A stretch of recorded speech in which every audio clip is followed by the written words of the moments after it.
Good afternoon. This is Lori. Welcome and thanks for joining us for today's HIS Talk webinar entitled 3 Ways to Improve Care Transitions Using an HIE Encounter Notification Service. It's brought to you by Audacious Inquiry. I have a couple of housekeeping items to make you aware of before we start the webinar. Attendee phone lines have been muted to prevent background noise. Please use GoToWebinar's questions box in the console to submit questions to our presenters at any time. The presenters will answer your questions during Q&A at the end. You may also use the chat function to send me a message or ask a question. Today's webinar is being recorded, so you'll receive a link to the recording as well as one to a PDF version of the PowerPoint presentation. We have 3 speakers presenting today. Kicking things off is Dr. Stephen Kravit, MD, who is the president at Johns Hopkins Community Physicians. Joining Dr. Kravit will be Robert Horst, who is the principal at Audacious Inquiry, and Jenny Bailey, the Senior Director of Quality and Transformation at Johns Hopkins Community Physicians. With that, I'll turn it over to you, Dr. Kravit. Great. Thank you, Lori. Good afternoon. Good morning. On behalf of my co-presenters, we're thrilled to have the opportunity to present this topic to you today. I'm going to first start with an overview and introductions of our organization and some background. Then I'll turn it over to Rob, who's going to discuss the technology of the encounter notifications itself. And then finally, Jenny will present on implementation, application, and the clinical outcomes that have been impacted in our experience through ENS. So the challenge is that payment reform and value-based reimbursement models are causing health systems to shift their focus towards improving the quality of care while reducing unnecessary spending such as preventable readmissions. The specific business challenges we hope to address are first, the real-time notification of all hospitalization for our patients, in our example, Johns Hopkins Community Physicians, based on self-identification. The key points are all hospitalizations, so not patients just in our Hopkins hospitals. And then also important to note that self-identification, in other words, patients that we identify as ours anywhere in our system will be able to get notifications on hospitalizations. The second point is enhanced ability to manage costs for populations with financial risk. So we have populations at risk, as do many, one through an internal payer, and then we are involved in a few different shared savings programs, several patient-centered medical homes, and one large ACO. But we're presenting this from the delivery system perspective, which we model. So this is really all about generating value from data. And the pyramid here is designed to suggest that the data elements that are available through systems, including electronic records, only give a subset of information. Once that data is able to be synthesized into information, we begin to move in a more successful direction up the pyramid, ultimately through knowledge and to wisdom. So wisdom is the ultimate ability to use data to actually do things that are important for our populations. And so the pyramid is also, inversely related to value. The greater value comes with wisdom. And although data we all think about, it's really the wisdom from the data that we're trying to accomplish. We believe primary care is pivotal in the continuum of care.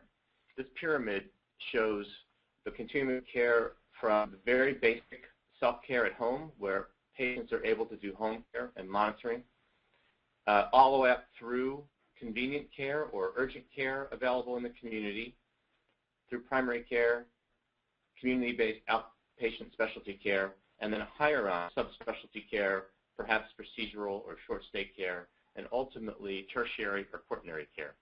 But primary care, community-based primary care in particular, is critically positioned to be able to work up the pyramid and down the pyramid through care coordination. And data management through systems like ENS are really critical tools to allow us to do that. So I want to share a bit about Johns Hopkins Community Physicians to give you some context on our system and how it might be relevant into your experiences. And just to point out that we are really one user of this electronic notification system. We're a big user of it in the state of Maryland, but this is a system that's available across the state, and we've been very pleased to be able to help work on using these electronic notifications.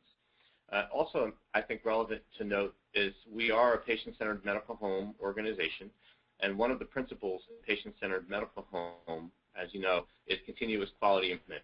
So we've been using NES technology and other patient technologies in an ongoing way over several years, and what we'll ultimately show you is how it's affected our ability to manage populations. So we have 40 practices, 31 of which we consider primary care, over 400 providers, actually close to 900,000 encounters, and 280,000 unique patients. Our organization is represented by the blue dots that you see interspersed throughout our geography in Greater Maryland, Greater Washington, D.C. But important to note that the context of our primary care network is overlaid upon an integrated delivery system, including hospitals depicted in red triangles, the Johns Hopkins Hospital, Johns Hopkins Bayview Medical Center, Howard County Hospital, Suburban Hospital, Sibley Memorial Hospital, and then the larger green rectangles represent health and surgery centers that are larger, 60 to 100,000 square foot multi-specialty centers strategically located as hubs within our network. I mentioned already that we have these blue dotted primary care sites that are really dispersed across a very large geography. And one thing that you'll notice is that we have sites as far away in western Maryland as Hagerstown, down in southern Maryland here, and we don't have any hospitals that we own that are in close proximity to those sites, but we do admit patients to hospitals in those local communities, which is where the ENS technology has really come to benefit us. So it's not just about managing patients within our system, but it's also about managing our patients no matter which system they're part of. So the targeted users for this discussion and technology include primary care providers. But it's important to recognize that primary care providers themselves can't shoulder what I would call the burden of managing the care coordination of patients on their own. So we need to create systems that allow us to help coordinate care on behalf of the doctors so that they can do the doctoring. We do this through creation of teams and sharing information through teams. We'll walk through some of that. So patient-centered medical homes that focus on teams, integrated delivery networks that focus on sharing information, accountable care organizations that are responsible for the quality and cost of care, and we also think payers. So organizations that are responsible for overseeing other organizations' management on the delivery system side all have an important role, I think, stake in technologies like ENS. So with that introduction, I'll now hand it over to Rob, who will discuss the ENS technology. Thank you, Dr. Abbott, and good afternoon, everyone. My name is Rob Horst, Principal with Audacious Inquiry.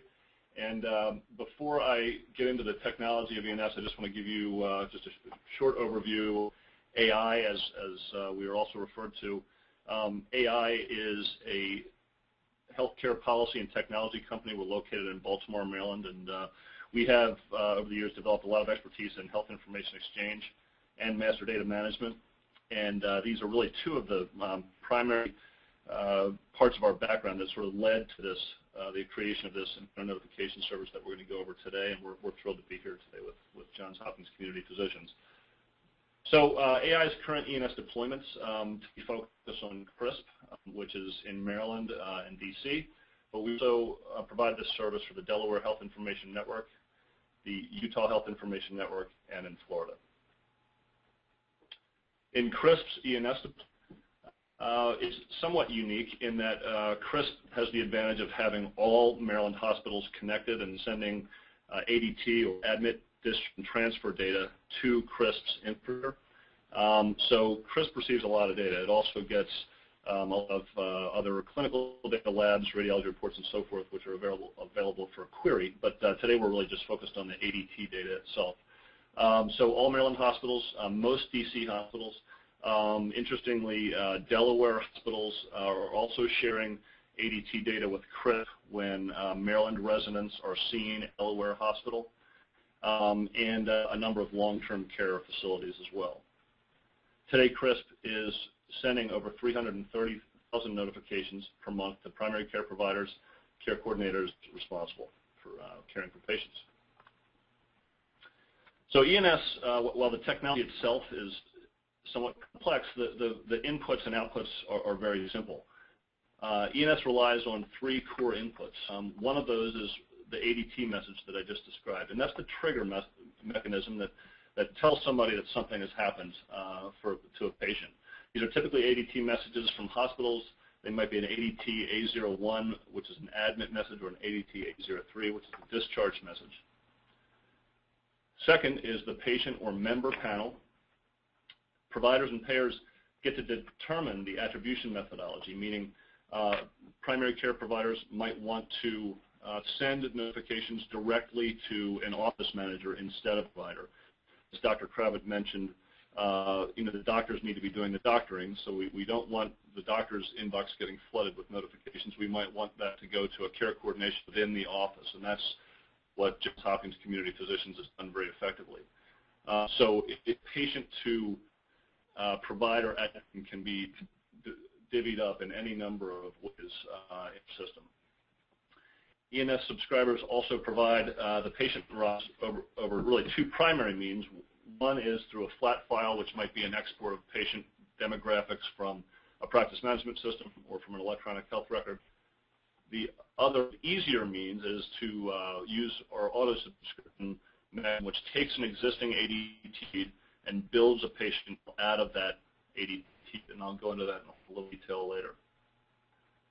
Third, notification preferences, which are all configured within our system. So subscribers to patients get to determine the type of applications that they want. That might be an inpatient admit or an ED admit discharge. Next would be the delivery time of those patients. Some subscribers want to receive them in real time. Other subscribers might want to get them in daily files. And Benny will speak to this. I believe Hopkins gets them today, and that would be the prior 20 hours worth of hospital activity. And is the method of delivery, and how do you want to get those notifications? That might be via an HL7 interface, via a secure message, which is essentially just a secure email, via a secure folder or SMTP folder, or via web service. So on this next slide, we're going to be talking about the ENS Data Flow. And if you start from top to bottom, you can see that we start with the subscriber providing the panel. So this, as I mentioned, is going to be provided in a flat file format, or we can actually create the panel based off of an ADT feed that already is coming into the HIE infrastructure. So the subscriber will generate that panel of their active patients. They provide that to the HIE or to the hospital system or whomever is the one that's hosting ENS. They will then load that panel into ENS, and those identities get created and sent to the Master Patient Index, or MPI. As the ADTs flow in from hospitals, they then get compared to the identities that were sent in on the panel, and the MPI does that comparison. So it will take Rob Horst from the hospital ADT and compare it with Bob Horst that was sent in the panel, and if all of the rest of my demographic information lines up correctly, there will be a match. Then in the final block at the bottom, then it goes to the rules engine where the notifications will be generated based on the subscriber's preferences. If the subscriber wants to have them delivered via direct secure message, it'll get sent that way, or to a secure folder, or via an HL7 interface. I just want to stop here just to reiterate the importance of patient identity management for notifications, as well as health information exchange generally. As I'm sure most of you know, it's a critical aspect to it. But we have founded AI through doing research on a variety of notification solutions that relying on the provider to be in the ADT, the actual provider name being in the ADT, is not a very reliable way to go. That's why we moved our model so that we get a panel of patients from the subscribers. They're the ones that know the patients. They're the ones that have accurate information about the patients. And we compare those identities with the identities that are coming in on the ADT. Using the MPI and the algorithms associated with them, we are able to achieve a near zero tolerance for false positive matching. And that results in a much higher rate of patient matching and a much higher rate of notification delivery for our customers. This next slide shows you just a screenshot of a sample real-time encounter notification coming in through a direct secure message. Direct messages are very similar to any email inbox. It looks and feels very similar to a user, and they would open this up and they can see information about that patient's hospitalization. And in this example, you can see obviously the patient demographics, but you can also see information about the hospital name where they were discharged from, the hospital MRN, what the event was, if that was an inpatient discharge or admit, as well as the admit reason. And for this patient, you can see it's a right hand injury, and so that's relevant to a care coordinator because they're getting this message rapidly. They're able to see why the patient might have been admitted, and they're then able to help coordinate that care armed with a lot more information than they might have had previously. On the right side, you can see there's additional information that oftentimes is included in ADT messages, such as discharge diagnosis, discharge location, disposition indicator, and so forth. So there's a lot of information that can be included, and that's optional depending on the subscriber. This next screenshot is a sample daily notification summary, and this is it's a comma-separated value type document, and it's delivered in the same mechanism via secure file or over direct secure mail. The user would open this up, it would open up in Excel, and then they can begin to sort and slice and dice this data however they want to really fit into their workflow. I should mention that a mechanism that we're seeing more and more subscribers prefer is to receive an HL7 interface directly into their electronic health record. And what that can do is then start feeding into work lists and so forth, so users can take action immediately from their electronic health record. So I talked briefly about auto-subscription, but the beauty of auto-subscription is that the ADT feed is already there. We're not asking the subscribers to really do anything different except tell us what type of ADT events we should add or remove patients from. So it takes the existing ADT feeds and creates a panel out of that, and that just makes a much more manageable and refreshed type of panel. And this is being used today in Maryland, and we're able to now notify discharging hospitals if the patient that they just discharged shows up at another facility. And most hospitals in Maryland are interested in do they show up at that hospital within 30 days, and so it's able to notify that discharging hospital when their patients get readmitted somewhere else, which is valuable. Our ENS service also is capable of sending care summaries or consolidated CDA documents, or CCDA documents as they're referred to. So this is also fairly new functionality for us. There's a few hospitals in Maryland that are using this today, and it's very relevant both for care coordination, but also to help achieve meaningful use stage 2 measures. So if you start on the top, I mean the data flow is nearly identical to the data flow that I showed you before. We have hospitals on the top. Hospitals would send their CCDA documents at discharge typically to a central direct address at CRISP. And in this case, you can see there's a mailbox there that just says ccd@crispdirect.org. Once it's received there, it's fed into our ENS system, and our ENS system will look into the header of that document, extract the patient identity, and then compare it to the ADTs that are coming in.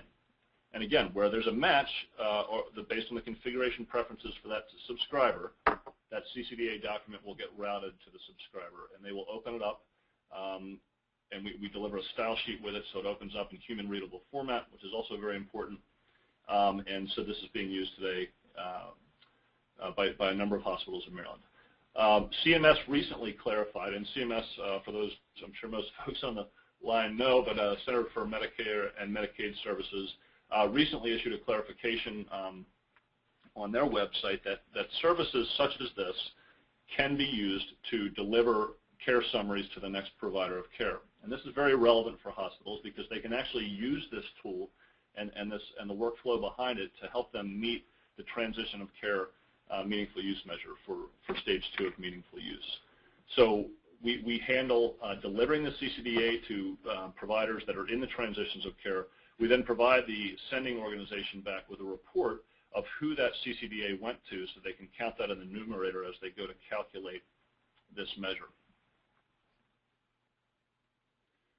This next slide represents a typical ENS deployment.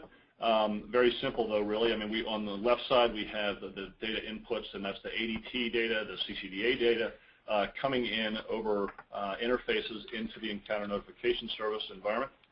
On the bottom we have member roster files, which are provided as flat files or as auto-subscription lists, as I indicated. And then the matching is done inside of that middle box. That's where the magic happens. And then notifications and CCDAs are then sent out to payers and providers that are subscribing to those patients.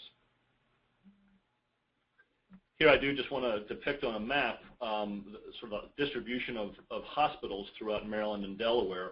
And just to articulate again that we are capable of sharing these notifications across borders. I mean, patients, when they need care, they're not really stopping to think where they need to get that care. They just know they need to get that care. So in areas like Ocean City, Maryland, as an example, there's a lot of folks vacationing and very close to Delaware. We can now share notifications when patients are hospitalized, and we're doing this with Delaware very effectively now. So CRISP and Delaware are sharing ENS notifications across their border. You can also see here that since the inception of ENS, CRISP has seen quite an uptick in the number of notifications being sent, starting at a very low point in 2003 all the way up to 330,000 today. This is monthly notifications being sent out for health information organizations and other large healthcare systems that might be on the line. This is valuable. It's a very sticky service that can be implemented and creates immediate and very rapid value for providers and payers in your communities. So now the really cool stuff. Let's talk about how this really impacts business and clinical. And Jenny Bailey's going to tell you about that now. So I'm going to start out with talking a little bit about the benefits of using the Encounter Notification System. I think the biggest benefit, especially from a delivery system perspective, is that we are aware of every single patient of ours that is admitted to the hospital. It's a very systematic process, and obviously it's very important for our physicians to be aware when their patients are admitted to the hospital. I think the second benefit is we've had a lot of provider satisfaction in the transitions of care process. Prior to implementing ENS, our physicians expressed a lot of dissatisfaction that hospitalists or surgeons within the hospital wouldn't necessarily communicate to primary care physicians when their patients were admitted. And again, because we have a systematic way of doing this, providers are aware of every single hospitalization. So it certainly has improved provider satisfaction along those lines and has closed a lot of gaps in communication.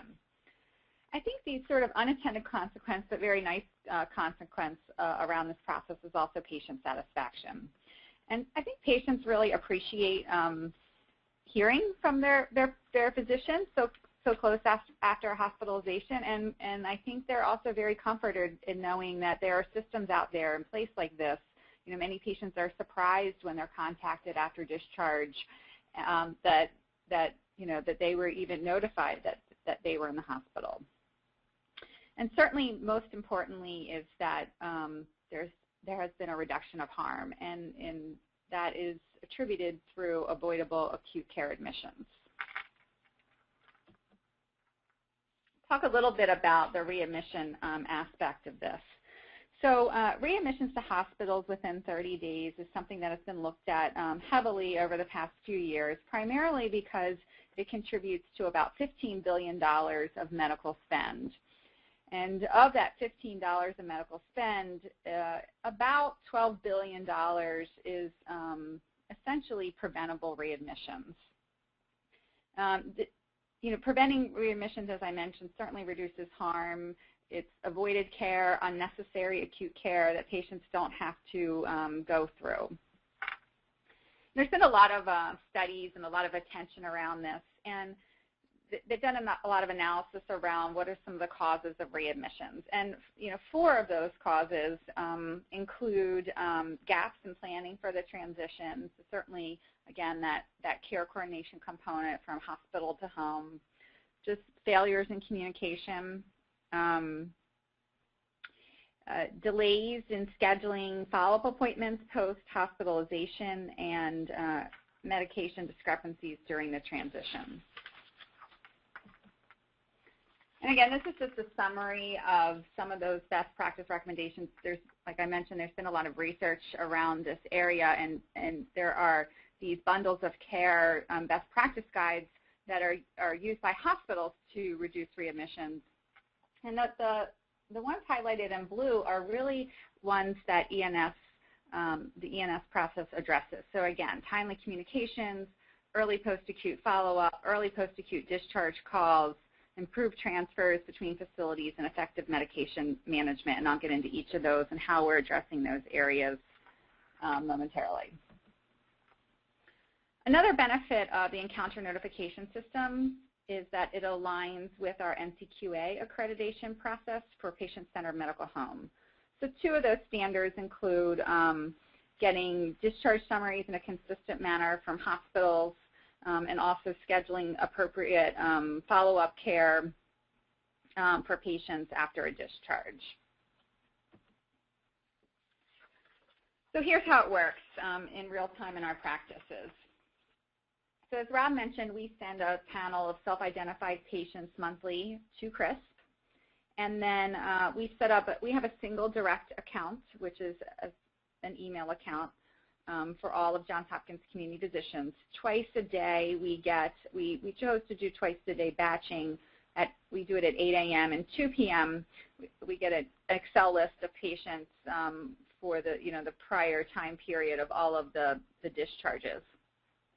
We take that Excel list, and then we essentially, our Department of Quality, we take those notifications and we put in a message into our electronic medical record, a very simple message that explains, who the patient is, where they were admitted, why they were admitted, and we send that off to the nurse, and we also send it to the primary care provider at the site.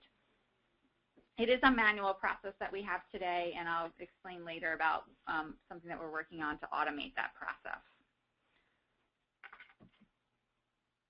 Once the notification goes out to the site, we also simultaneously contact the hospital and request a discharge summary. Even though we are starting to get some summaries of care through the meaningful use requirements for transitions of care, our physicians prefer discharge summaries. They are a much more readable way to communicate information, and they're still highly valuable. So we used to do this decentrally, where each of our sites would request the discharge summaries, and then with the ENS process, we were able to centralize that practice. And so that was a task that we could easily remove from our busy practices and reduce some of their paperwork burdens. So that was obviously a benefit. And then also, because we centralized the function, we found that the rate of getting discharge summaries improved significantly. All of the hospitals found it valuable to have a single point of contact to send those discharge summaries to, and just also doing it in a systematic way allowed us, to improve our rates of discharge summary capture. And then once the staff at the site get the message, we're asking them to do 3 basic functions. And for the most part, this is a nurse at the site doing this work. And the 3 main functions are, we want them to perform medication reconciliation, and that's to address where we're having medication variances post-discharge. We want them to assess any immediate needs that the patient had. So if there are specific instructions that they got upon discharge, we want to make sure that they are following them.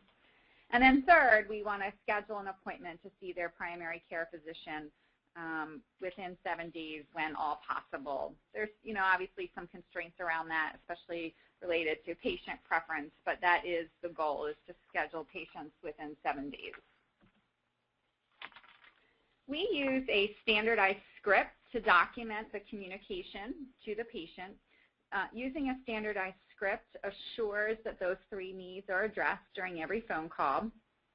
We also ask that the care team call the patient within 2 days of receiving the hospital discharge, and that supports billing transitional care management codes for Medicare and other payers.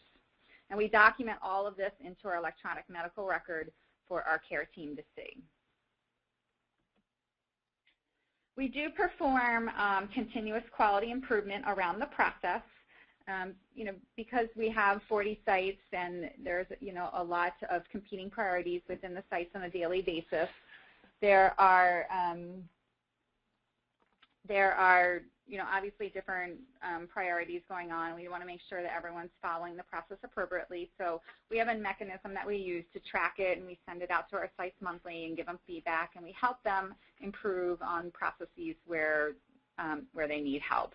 And again, this continuous quality improvement process also helps support our transitional care management billing code process. So now for the results, which are very exciting. So we certainly have seen a decrease in our readmission rates when patients are seen within 7 days compared to those that have not been seen within 7 days. And we significantly attribute that to the timely notifications that are sent to our practices to get them in that 7-day window. We have seen some variation in this over time, and we are starting to see it come together a little bit.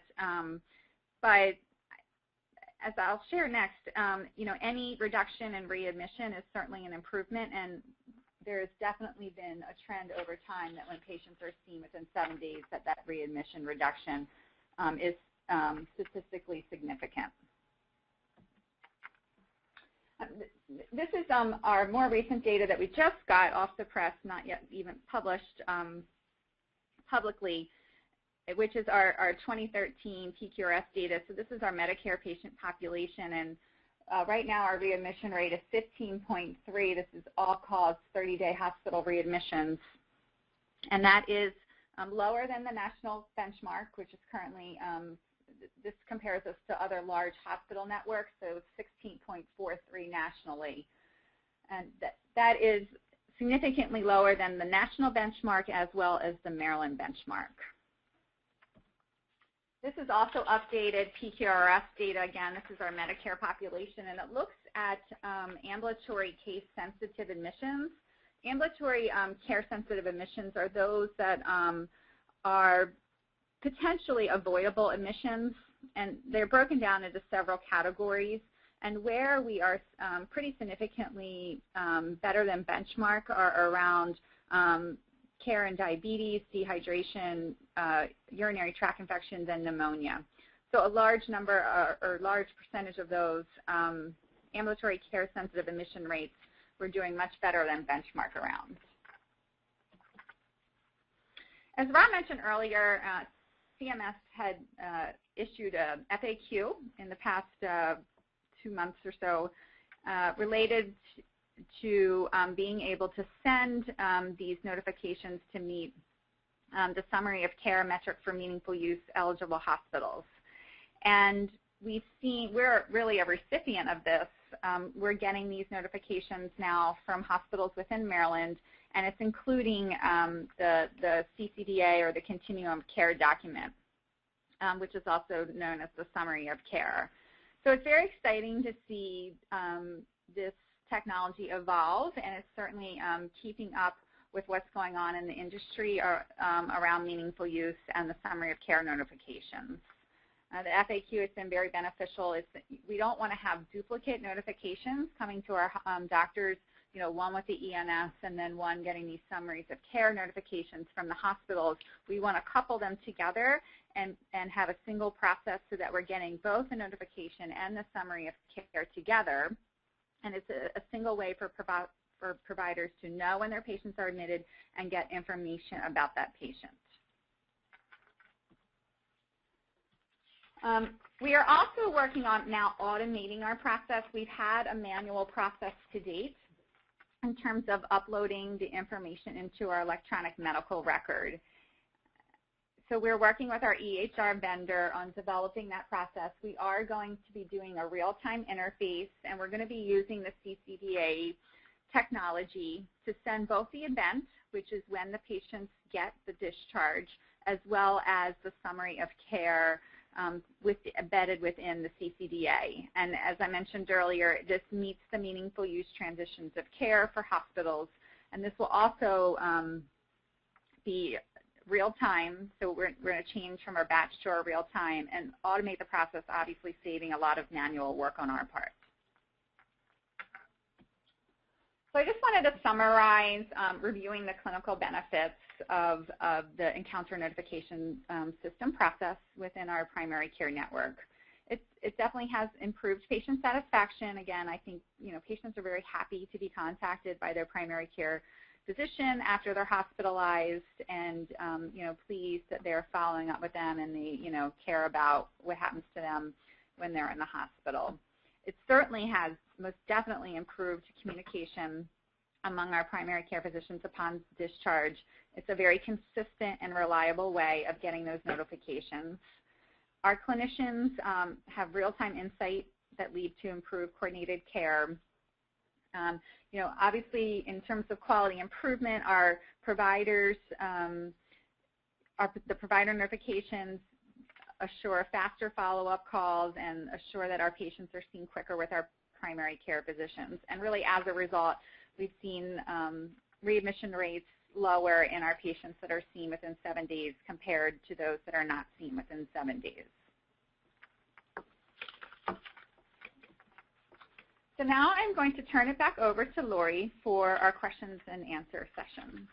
Thanks, Jenny.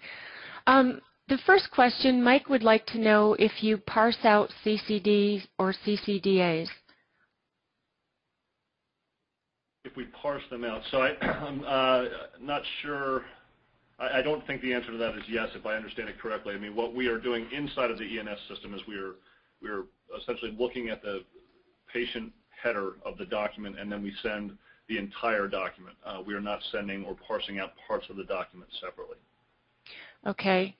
Have you considered adding eligibility transactions to this network? That notice could be hours or days ahead of the ADT notification. Yes, while we don't have that in production anywhere today, I think really going back to the slide where I said what the three major inputs, that's just another trigger type, similar to an ADT.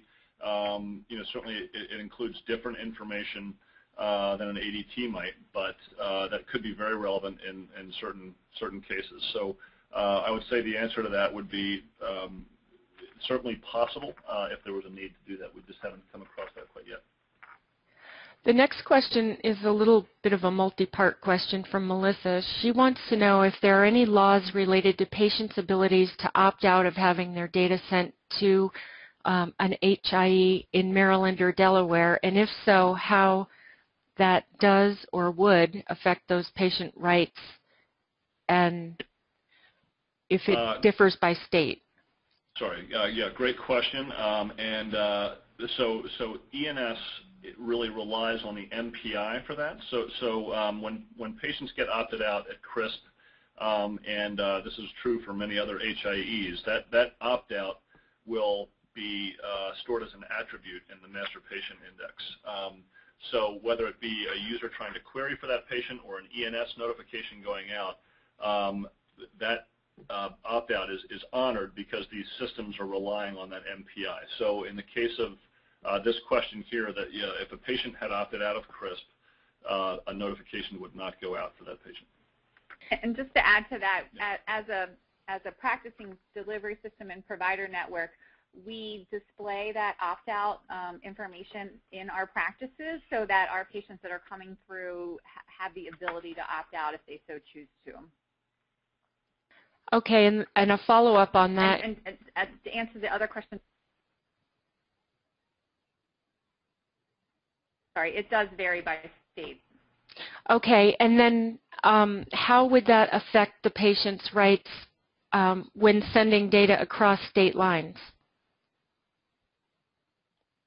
It would be still honored by the originating system. So in the case of Delaware Health Information Network, they have their own, the ADTs are coming in from their hospitals, and they go into a master patient index that lives in Delaware, and they have their own set of, opt-outs.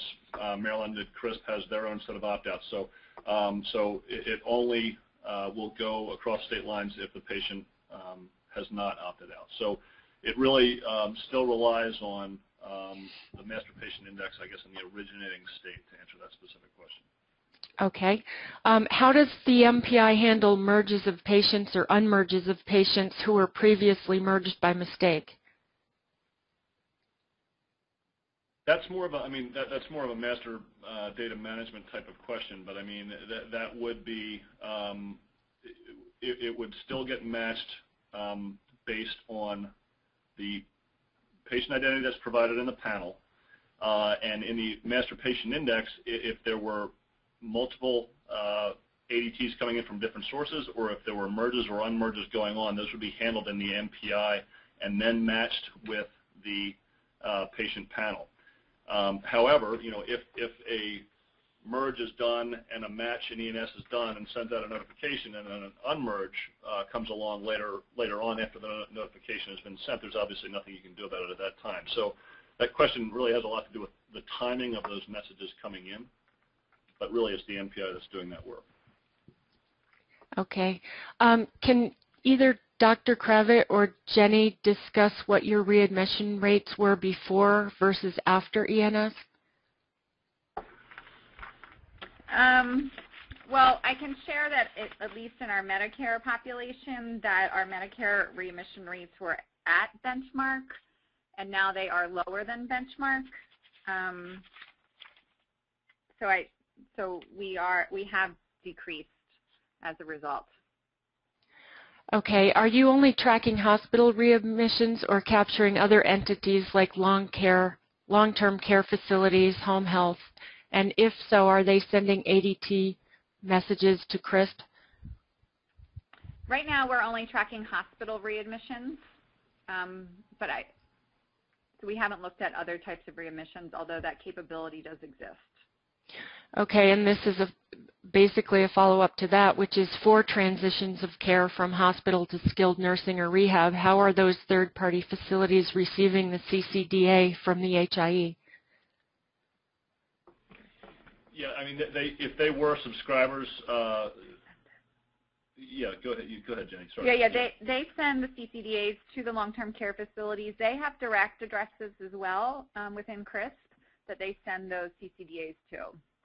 Thank you. Yeah, it really could be any care provider that it could go to. Any subscriber of the ENS service, whether that's a hospital, a primary care office, long-term care facility, if they're subscribing to the ENS service, they can receive the notifications as well as the CCDAs. Okay, John asked a clarifying question. He wants to know if he heard you correctly that since your EHR uses this CRISP ENS, you are compliant with MU2.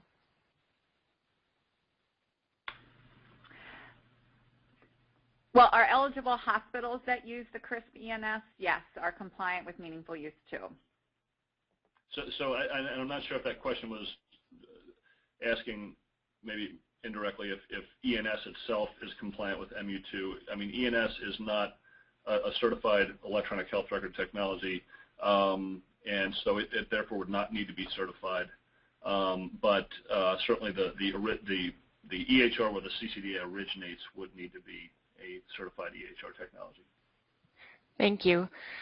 What information or identifier are you using to ensure the electronic notification is going to the right primary care home or panel? So we are that information is provided by the subscribing organization, so we know who they are. We're not relying on that information in the ADT or anywhere else. So if it's Johns Hopkins or if it's another practice or subscribing organization, we set them up. Each subscriber has a unique profile that stores their notification preferences, which would include what their direct address is or what secure folder they would want the notifications delivered to, as well as their other preferences for the timeliness of the delivery as well as the notification types. And I should point out that, one subscriber could have multiple inboxes or folders based on, if it's a large organization like Hopkins or somebody else, there might be different departments within that organization that want to receive different types of notifications, and they can do that. And then just in addition to that, you could have a single patient who has multiple subscribers. So a primary care physician could subscribe to a patient, as well as a cardiologist who's not necessarily within Hopkins, as an example, could also subscribe to that patient. So we actually just added on our cardiology group as a subscriber, and we're working through the specialty component of that to not just do it with primary care. Thank you. Can you further describe onboarding process for new ENS subscribers? Sure. So the onboarding process is really pretty straightforward, and we've gotten pretty good at it to get it down to a matter of just a couple of days, typically from the origination of a subscriber being interested in signing up for the service. So they fill out a form that essentially includes the subscriber name, what types of notifications they want to get, how frequently they want to get them, and so forth. And they work with a representative at CRISP or at AI to add them into the system. We typically the most challenging part with groups, maybe some small primary care groups, is actually getting that patient panel from their system. We have had some experiences where that is a little challenging with some smaller groups that just don't have the technical know-how to get that done. But once we get their panel, we load it into ENS. We've already got the ADTs coming in, and they can start receiving notifications literally the next day. So we've gotten the onboarding process in Maryland down to about 2 to 3 days typically. And what's also really relevant to health information organizations that might be on this call is that AI is building in tools to push more of that onboarding capability onto our customers. And that's something that we've heard loud and clear from our customers, is that we don't want to rely on AI to be the onboarder. We want to be able to do it ourselves. We want tools to do it ourselves. And so we are working with our clients to be able to do much more self-onboarding so that they can load their own panels, load their own configuration preferences, and so forth. You mentioned new subscribers can auto-subscribe. What does that mean exactly? So if subscribing organizations are sending a demographic feed of some type, that could be an ADT feed from a hospital, or that could be a demographic feed from a physician practice, those inbound demographics are coming in real time. So anytime a patient gets registered, that ADT message comes in. Anytime a patient gets scheduled, and perhaps in a practice management system, that demographic file is coming in. And those patients are all added to their patient panel as that happens. As long as we can understand what type of message it should be to add or remove a patient from the panel, it'll happen automatically without the practice having to send any type of file back and forth. Thank you. Barbara would like you to clarify, did you say Delaware and Maryland are exchanging notifications? Yes, that's what I said. So and we're doing it basically based on the state code of the patient's address in the ADT. So if a patient with a Maryland state code of MD is hospitalized in Delaware, DIN, the Delaware Health Information Network, sends that over to CRISP. The same is true in Maryland. If a patient with a Delaware address is seen in a Maryland or DC hospital, that's getting sent over to the DIN. Great. Can you describe how CCDA routing occurs? Sure. I think I've touched on that a little bit, but certainly. So we had a slide, and these slides will be shared, by the way. But we had a slide that showed that the CCDAs get sent from the hospital. So it would be, Hopkins essentially sending the CCDA documents from their electronic health record to a centralized address at CRISP, and that centralized address at CRISP then, feeds the CCDA into the ENS system, where we will look at the patient header in the document, which contains all the same information that you would expect in an ADT message. And then that allows us to then use the MPI to compare the identity between the CCDA and the inbound ADT. When there's a match, that CCDA document then gets sent off to the subscribing organization, much like an encounter notification might. And that attachment that they receive is actually a human-readable PDF format document. So they can open it up, print it out, do whatever they need to do with it, but that's essentially how it works. Ingrid would like to know if you have a standard template ADT A01, A04 message for the ENS. If there's a standard template? Yes. So yes, I mean we out of the box can pull in most fields that are contained in the ADT message. There is a lot of variability in ADT messages, as many of you may know.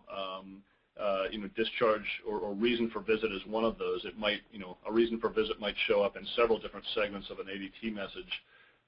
And we just need to do a one-time mapping from the various data centers to understand where that data occurs, and once that mapping is done, we can begin sending that data in the notifications. But for probably 80% of the message itself, it's pretty boilerplate, and we're able to include that information in the notification. Okay, that was our last question, so that wraps up our webinar. Dr. Kravit, Rob, and Jenny, thank you all for an informative and interesting presentation. To the attendees, thank you for being here, and keep your eye out for a follow-up email from us that will include a link to the recording as well as a link to a PDF version of the PowerPoint presentation.